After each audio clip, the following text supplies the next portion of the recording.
Hello,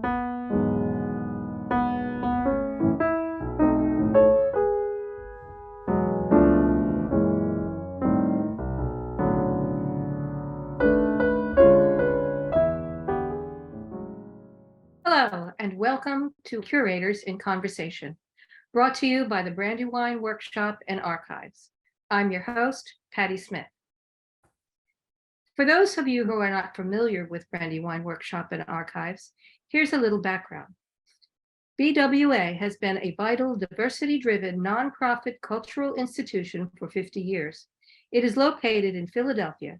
Its mission is to produce and share art in order to inspire and build bridges among global communities.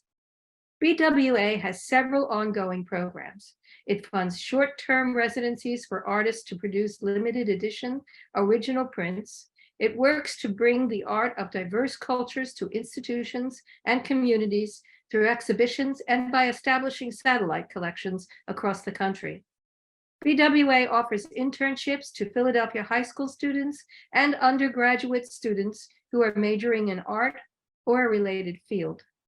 And its latest project, called Artura, is a free, interactive digital archive of culturally diverse art that gives educators and students access to information and images representing contemporary cultures and traditions from around the globe. You can access this unique website by registering at artura.org, and you can find more information about Brandywine at the website brandywineworkshopandarchives.org. An important part of Brandywine's program is the mounting of exhibitions in its own printed image gallery, located on the second floor of the headquarters, the historic landmark Firehouse Building at 730 South Broad Street on Philadelphia's Avenue of the Arts. Currently on view is the exhibition Harm Reduction, Art in Response to Trauma, curated by Jessica Hamman. We will be speaking with Jessica today about the show. I also want to remind you that if you want to visit the exhibition, it has been extended, and you can go on the website, the Brandywine website, and make an appointment. First, let me introduce our guest. Jessica Hamman is the curatorial assistant and collections manager at the Brandywine Workshop and Archives. In that role, she serves as steward of the print collection. She is responsible for the care of the collection, for improving public accessibility, and for assisting with the development and implementation of exhibitions. Jessica earned her bachelor's degree in fine arts and art history and certificate in arts administration from Indiana University. She earned a master's degree in art history and certificates in museum studies and cultural heritage and preservation from Rutgers University. Since moving to Philadelphia in 2017, and before working at Brandywine, Jessica worked as an archivist for the city and as a freelance photo editor. Hello, Jessica, and welcome to Curators in Conversation, and congratulations on a wonderful and poignant project. Hi, Patty. Thank you so much. I really appreciate it. Well, let's begin with what inspired you to curate the exhibition and how you decided on harm reduction, art in response to trauma as a theme. Well, essentially, it was wanting to find a theme that felt relevant. A lot of shows focus primarily on something such as a historic period, a style, an artist, and I was hoping to have something a little more conceptual. This is coming out of pandemic, and I know I and the people in my circle have really felt that. It's had a huge impact on us and our well-being and our health. Also, in my personal neighborhood in Philadelphia, there's been a massive uptick, unfortunately, in gun violence, especially with youth. And so I wanted to put together a show that felt relevant. I wanted to put together something that dealt with those difficulties. And so it kind of just made sense to go into this rather vulnerable place of finding art that really spoke to those feelings. When I really think about it, I certainly don't know who all will choose to come to the show. We've had some great turnout already, but when I put it together, my thought was initially, what would I want the people that are affected in these similar ways as me to see? And I thought of, like I said, of youth and the benefit of being able to go into an art space and see art that might resonate with them. You know, I don't personally think art cures anything specific anyway. You know, it certainly can do what it does for certain people, but I just wanted something where people could walk in and look at art, and if not a particular, you know, everything, at least one particular piece might stand out and resonate with them as, oh, here's this artwork about something really hard and I get it. I feel this. Someone feels this. Great, thank you. How does the work in this exhibition relate to the collection in the Brandywine Archives? So everything is from the archive.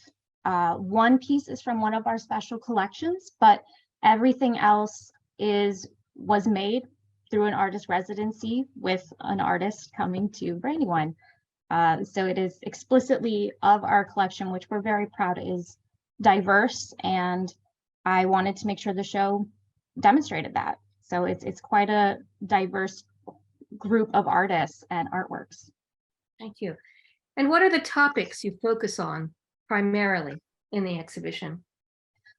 For the most part, it hits these general themes. It tries to address, you know, sexism, racism, violence, poverty, really just these, you know, very generalized topics. But hopefully, you know, I tried to pick each piece in some way that it relates to it. So those are kind of the main big ones, but yeah. And can you tell our viewers about the process you used in deciding what works would be included in the exhibition? And maybe we can take a look at some of the pieces.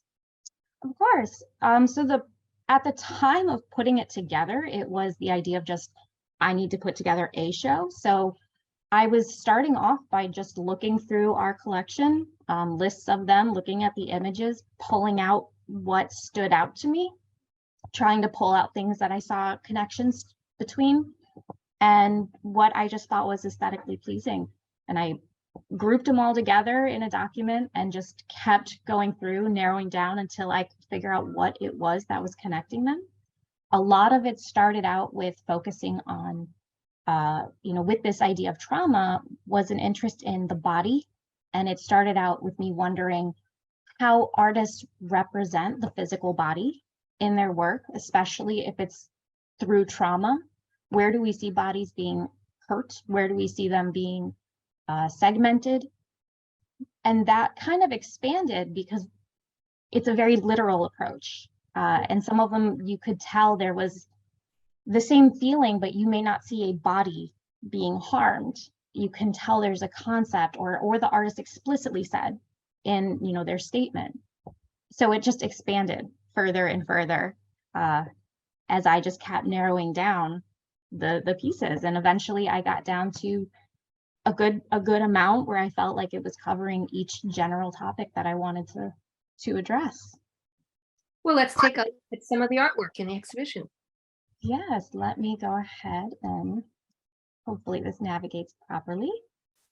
So this was just a general, wanted to give a shot of what it looks like in our space.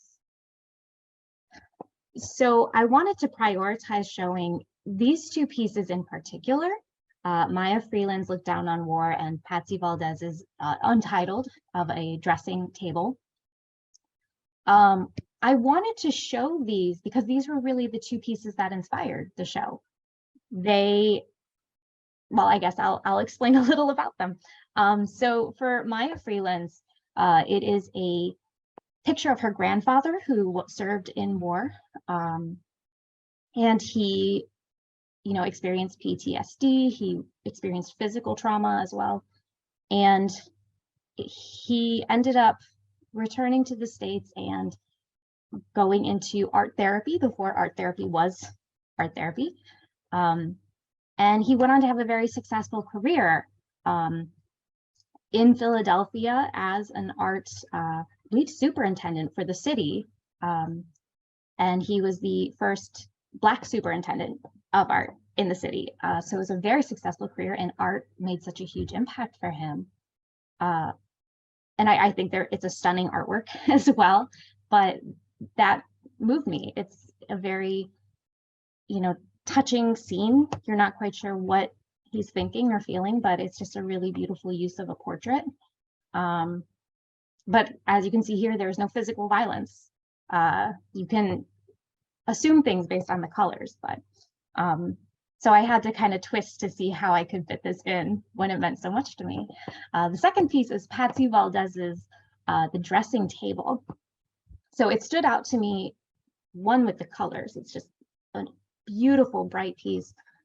But when I was reading this artist statement and some interviews from Patsy, she spoke about how a lot of her prior art had been violent and angry. She was and I believe still is, I know she is alive and well, an activist, and she had so much passion and hurt inside her. And so she spoke about eventually realizing her art reflected this, and she wanted to create art that wasn't anger.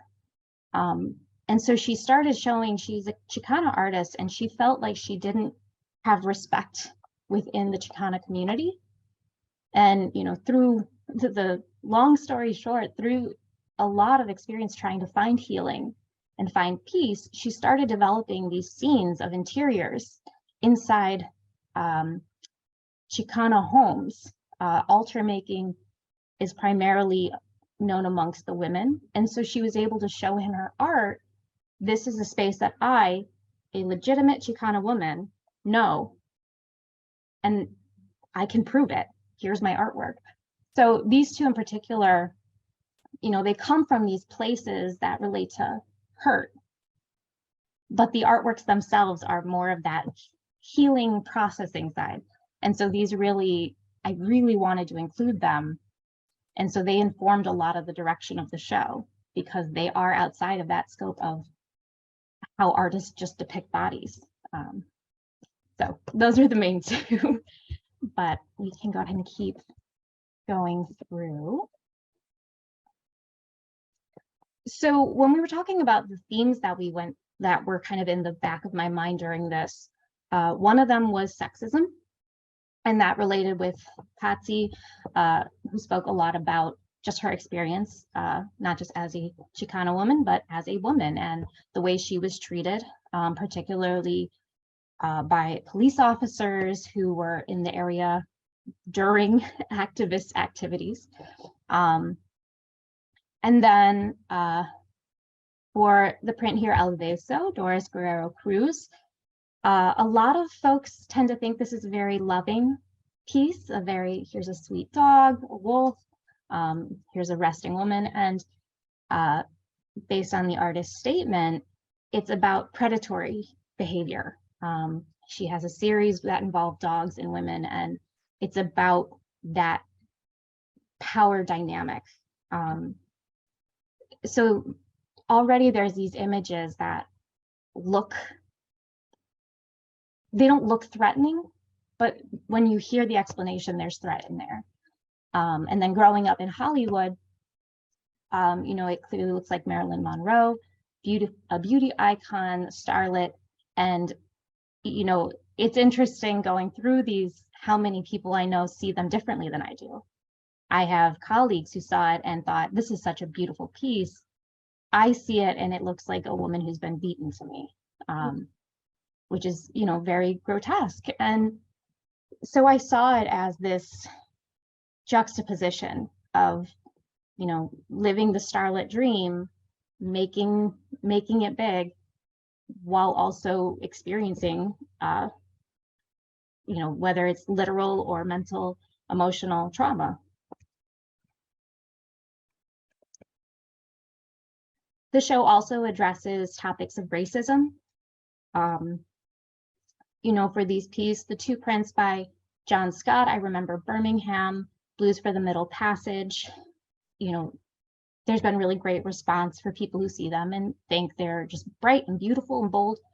And then when they start hearing the stories, you know, it's very upsetting. I remember Birmingham, obviously, is about the bombing in Birmingham and the 4 children that were killed.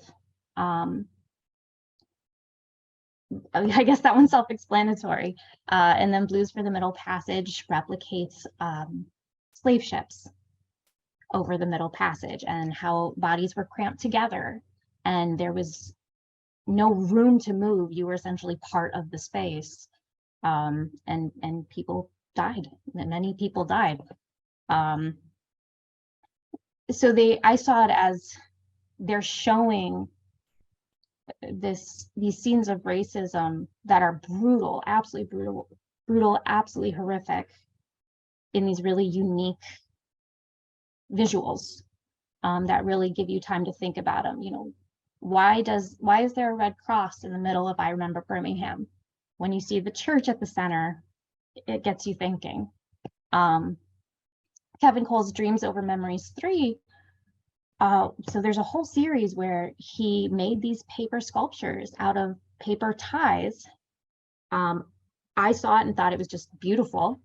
And then I read the story, and his grandfather, when he was young, when Kevin was young, took him to a tree and showed him this tree and said that this tree is where Black men were hung by their ties when they would go to vote.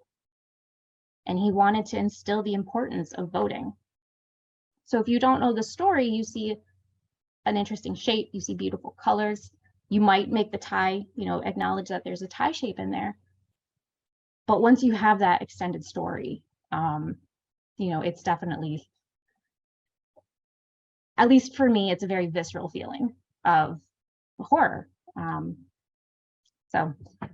Yeah, there are these moments of, the pieces are very clear to their topic. Sexism, racism.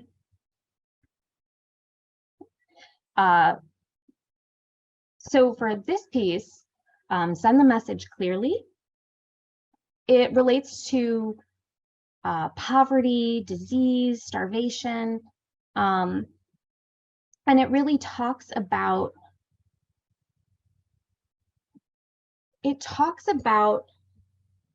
the energy and resources that go into caring for a population that's been afflicted. And that's the side of a story not many people think about. Unfortunately, in society, a lot of people that are cast aside are seen as just cast aside. They're on the outskirts, they're not part of main society. And this flips that around and talks about people within the community and who's caring about people in the community. For myself, a lot of my background is in Italian Renaissance art. And so I made a comparison to a Madonna and Child image. If you look at the center of Send the Message Clearly, it's a Black woman with her arms stretched out around a Xerox of an ultrasound with a fetus in it. And so I saw it as, here's a very real version, a very literal version of a mother around a child that is about to be brought into this space that is just filled with hunger, disease. It was made as a commentary to the AIDS epidemic, and, you know, just bringing a body and a child into that life while already having these lives to care for. So it, you know, of course, every piece can go so much deeper, but I want to make sure I just touch on the biggest themes. But yeah, so for this one, poverty, hunger, disease, being outcast from society. Michael Platt's Playtime 1 and 2, when I saw them, I really wanted them included because, well, for one, I found them unique. I just find them interesting to look at. I couldn't quite make sense of what I was seeing. but they're two halves of the narrative. So for Playtime 1, Platt was talking about how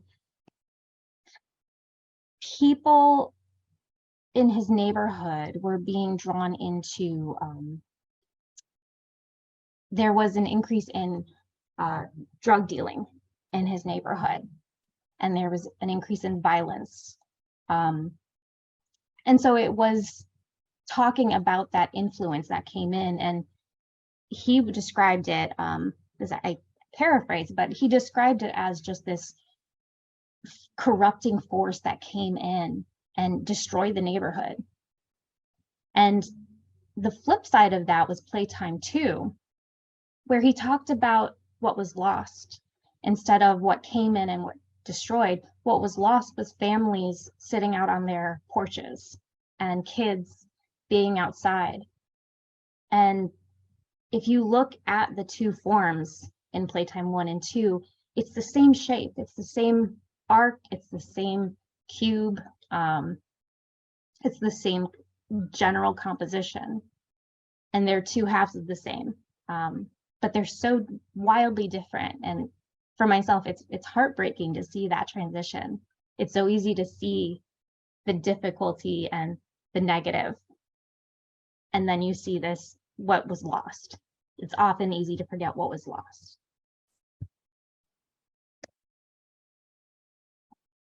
Okay. So these are Women Bring the People by Clarissa Sly. And oh goodness, I'm forgetting the name, Family Pictures by Tomi Arai. So both of these I thought were so striking. They're so visually striking. You have depictions of people, but it's not just a portrait. So Women Bring the People, Clarissa was asked to provide a photo outside of the residency in a project that was commenting on whether or not women had a right to bear children, women in poverty, if they had a right to bear children. And her response was this photo, a photo showing her body. And I interpreted it as, this is a body that brings in people who play a role in history. And no one has a right to judge what that soul, that person that is born, is going to do and contribute to history. So you have essentially that no one has a right to decide the value of a person based on their financial situation. So again, a commentary on poverty and value and human worth and the significance of people. Tomi Arai's Family Pictures is also a commentary on memory and family, and a lot of her work relates to specifically Asian American experience, and what that experience is, how easy it is in white American society to just lump other cultures together. Say, here's an Asian experience, here's a Black experience, here's a Latinx experience. And so she wanted to show, here's what a family portrait might look like, or a photo album might look like with these different bodies. And then she shows repetition of those forms as they fade away to comment on how memory fades. A story is, especially a story in photos, is a memory captured that other people might not remember. And so what that story is may get lost over time. So it talks about that infallibility of memory and of who people are.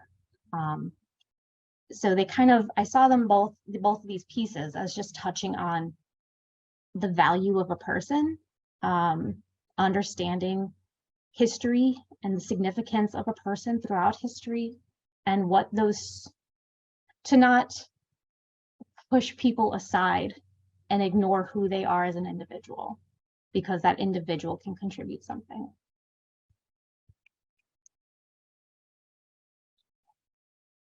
So for these two pieces, These are called Weapon 3 and 4% off, 96% on. So these two I was really interested in including because for 4% off, 69% on, that reaches towards that interest in the body being physically harmed. It is a brutal picture. So what drew me to it at first was just this how graphic, literally, it is. It is inspired by comic styles. I really wanted to find a way. I liked that it commented on not just this idea of consumerism, the percentages relate to consumerism, discounts, but based on how the body was treated, I saw it as, what is a person giving of themselves? You know, in the artwork description, it talks about how when there's a discount on something, what is it that is considered not valuable? What is it that doesn't have to be of value that they can just wipe it away and say, you don't have to pay for that part? But looking at his form, he's bleeding, he has stitches, so I look at it as he gives pieces of himself repeatedly, he stitches it back together. And I found that to be such an interesting concept of finding value in your physical person to the point that you're harming yourself. So I just found it to be this really interesting, again, graphic commentary. And then Weapon 3, so it's about it's actually about whaling. The artist is greatly inspired by Japanese culture and aesthetics, and was trying to show a depiction of minimalist violence. So you'll notice it's an arrow piercing through the ground.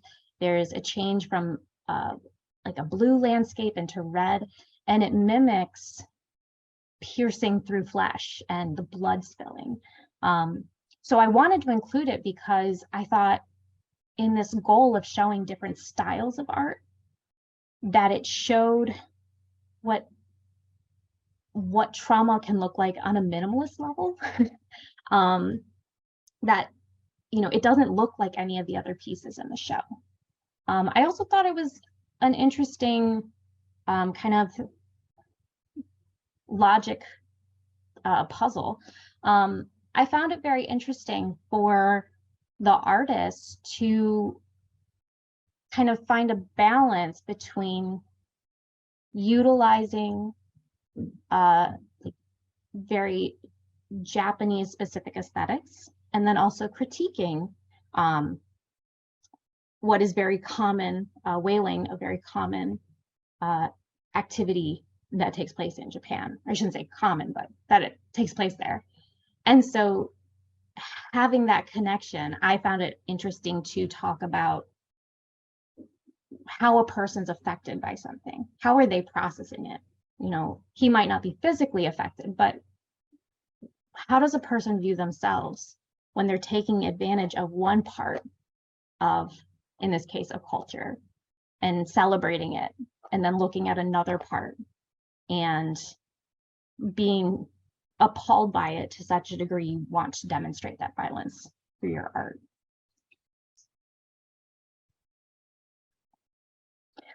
So these pieces that I wanted to talk about,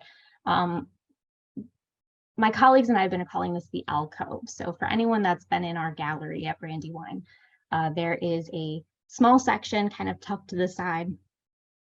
And so this is, like I said, we call it the alcove. And for this show, we've been talking about it as the hard space, because this is a space that's really hard to look at. The 4 pieces on the back are by artist Murray Zimmerles. They're part of a Holocaust portfolio. And, you know, it's historic violence. They are extremely graphic. I only included 4 of the 10 pieces here. And I won't go into too much because he actually was our prior artist in conversation. So there's going to be a great interview everyone can watch. But it's a very literal depiction. And then I chose the 4 that really resonated with me. And I believe I have them on a coming slide a little closer. But so you have these 4 depictions in the back of just physical violence.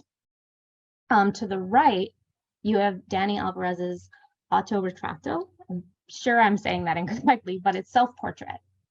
So when I was learning about his artwork, the pieces we have at Brandywine, a lot of them had to do with commentary on the border and the Mexican border and the wall and that barrier and commentary on culture and distinctions between culture. So this piece I actually chose because I thought it was aesthetically really interesting.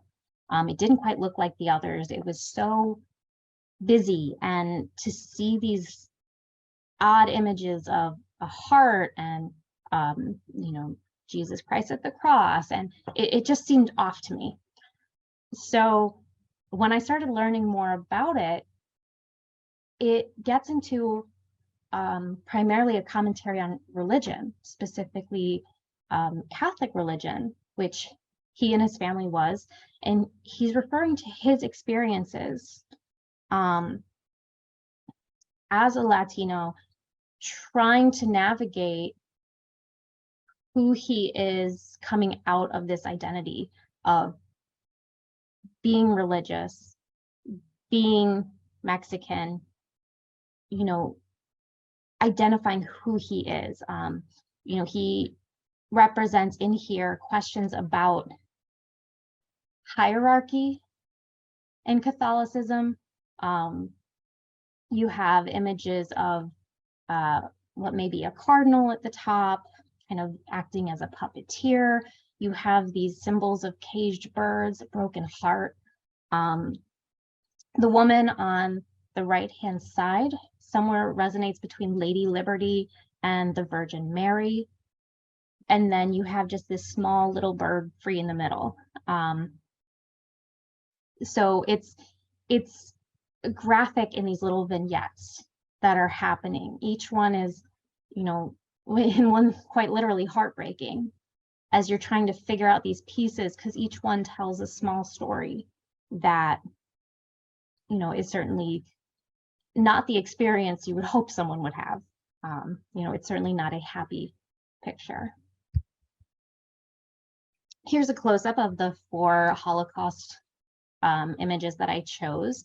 I won't linger too long, they are very graphic, but the reason I selected these is because they prioritized the bodies, the way that he shows movement. And you know, you might notice in particularly the top left, the bottom right, you're seeing these bodies that are almost, you know, how do I say it, in agony. They look violent, they're moving in, you know, abnormal ways, twisting their bodies. You know, in the bottom left, you can see children who look malformed because of malnourishment. So it's very graphic. And then, and clearly the top right, lynchings and showing the victims. It's just a very graphic scene. And I found these to be very focused on the physical body, the physical, what's happening to the living body, as opposed to some of the other images that prioritize what happened to the remains. So this is the other series that we have in, as I called it, the alcove. Rick Bartow's, so this is a 4-part series. I actually separated them in the show. For Cry 1, or I guess I should start by saying I view them as a series in one story, one narrative. So I felt the first one could safely be removed without breaking apart the narrative.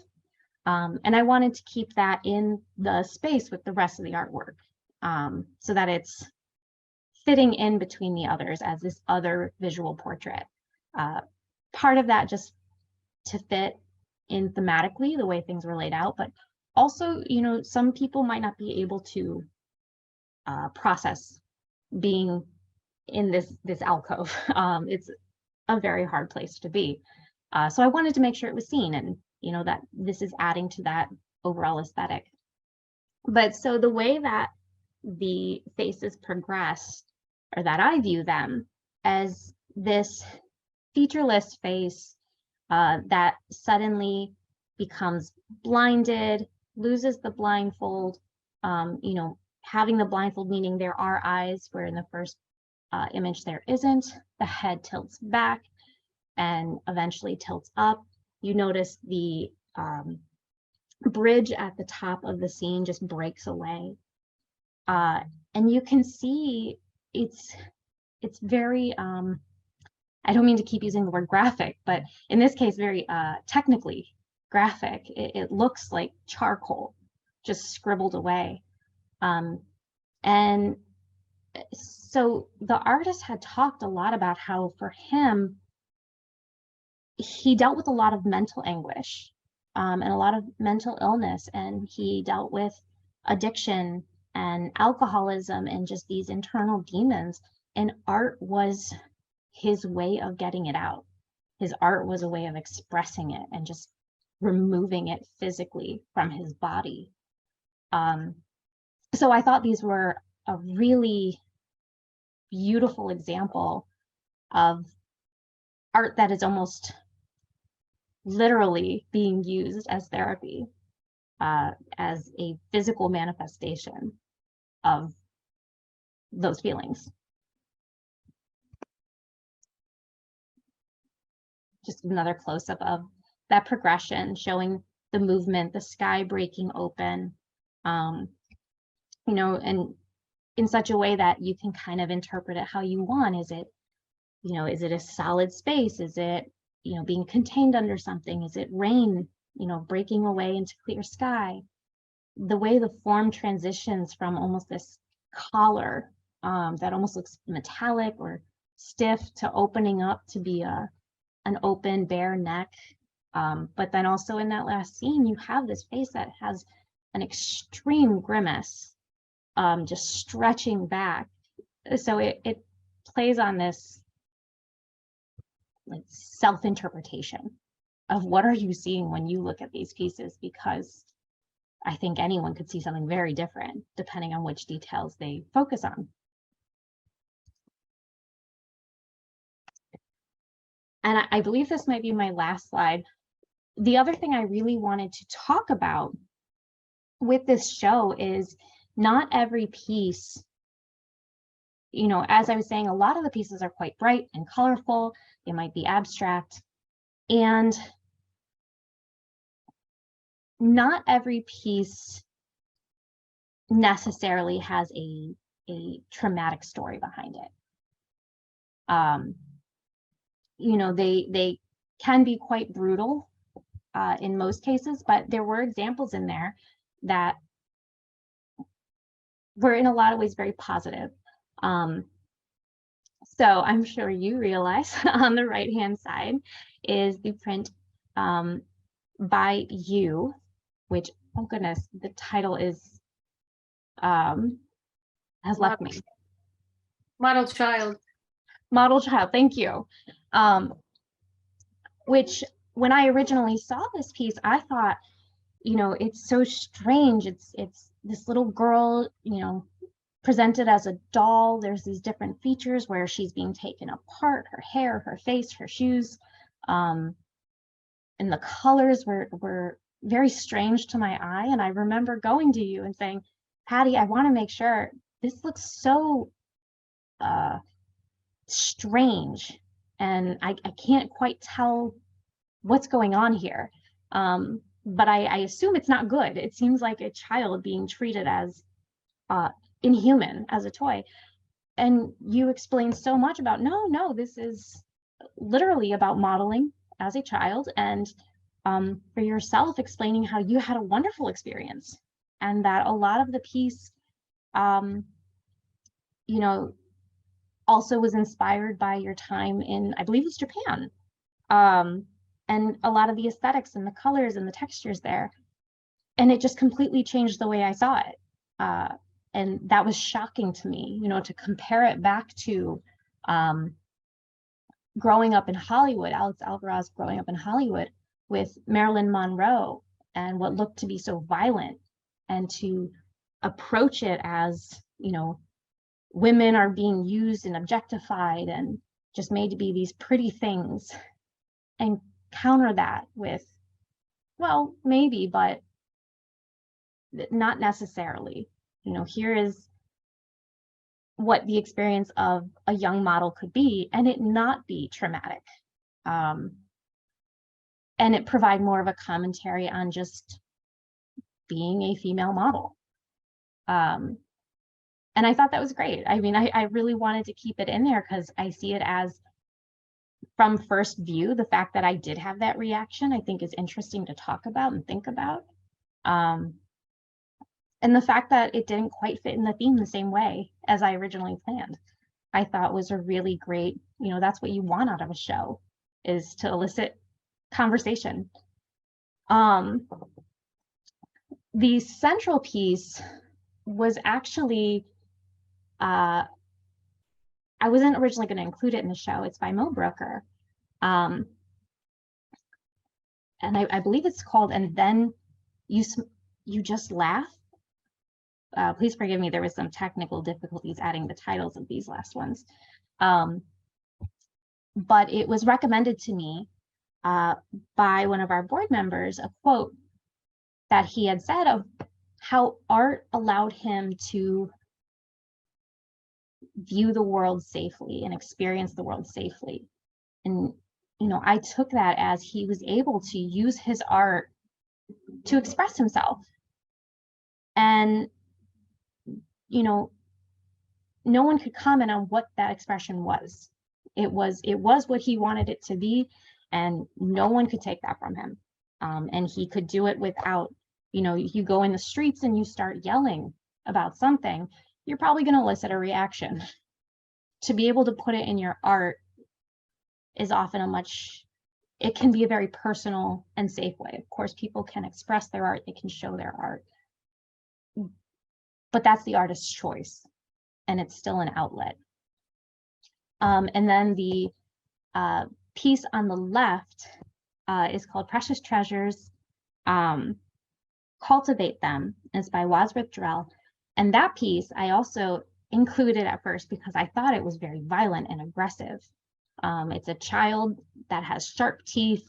I thought it looked chaotic and almost psychedelic. And you know, then I learned more. And it's related to the Afrocobra collective that came out of Chicago that he was a part of. And to summarize, what the goal of this collective was to show an aesthetic that was explicitly Black. It was the Black aesthetic, and it was meant to be very positive. And it was meant to be commentary from Black artists to the Black community. And so the more I learned about this, the more that I really took in the piece, it's about joy. It's about children being precious, and that they should be loved. And he explicitly said they should be loved. They shouldn't be killed. They shouldn't be harmed. And I never would have taken that from the actual piece. So to have pieces like this, everyone comes at it differently. But once you kind of really assess, the part that still kind of was difficult for me is the fact that, you know, for someone to feel they should make this commentary means that there are instances of children being hurt, children being killed. You know, it's not a secret. It's just a very heartbreaking reality in some cases. So, but the fact that it's kind of made in this style that is very childlike and very energetic and meant to be very positive, let's show love, let's show compassion and help, you know, help these little people become really successful and happy and healthy, is just such a positive and wonderful statement. So these I wanted to make a point of emphasizing. The show, while can also relate to hard topics by looking at these pieces also has some very positive levity within that. So yes, those are all my slides. Well, thank you, Jessica. Can you just give me a little bit about how the works in the exhibition fit with the Brandywine mission and Brandywine's program? Yes. So, I mean, really one of the biggest things Brandywine wants to do is be relevant. You know, we want to be significant. We want to be human. And so that's what the show was meant to be. It's not meant to be commercial. It's not meant to, you know, demonstrate one significant, very popular artist. It's meant to address a theme that can be talked about, that can be relatable, that can appeal to many different types of people. And one thing that we're hoping to expand on, and we almost have nailed down, is we are going to have some upcoming programs that will, you know, one is going to actually be an introduction, or I'm sorry, an interview between me and my wife, Alexa Vallejo, who helped on the catalog. And it's kind of that conversation between, you know, what collaborating was like and how we both felt about the show in our own respective ways.